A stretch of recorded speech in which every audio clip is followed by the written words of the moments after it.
Assalamu alaikum warahmatullah. Ya barkan da sake saduwa da ku wannan sabon bidiyon. Ni ne na koma bije. Za ku ga dai kwana biyu haka na dan rabu da kawo muku update. Duk da dai ban sani ba, watakila kai kana kallon bidiyon ne daga TikTok ko Facebook haka.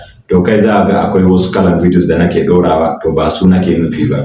Dama asalin videos da muke yi shine harkan tech. Bidiyon tech muke yi yawa. To amma dama a YouTube muka fi aiki. To amma dai wani lokacin muna dan dora shi a Facebook wanda nake amfani da shi yanzu nake nufi ba, a wani Facebook daban, sannan kuma ina dora shi a TikTok wanda kuka sani din. To amma dai za ga kwana biyu bana dora bidiyon tech a TikTok da Facebook da YouTube din gaba daya. To ba komai bane yasa illa YouTube din mu ya samu matsala ne, wanda kuma na tsaya ina ta kokarin gyara wannan matsalar da ya faru da channel din. To amma dai har yanzu wannan matsalar ta ki gyaruwa. To saboda haka kafin nan na samu na gyara wannan matsalar, sai mu ci gaba da aiki gadan-gadan. Zan bude muku sabon YouTube channel.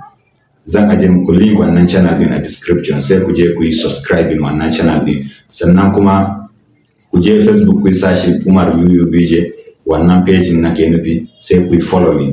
Yanzu haka dai page yana da followers 4,100 ne ko da 200 na dan mance, sai ku je ku yi following. Za mu dawo mu ci gaba da aiki sosai a wannan page ma.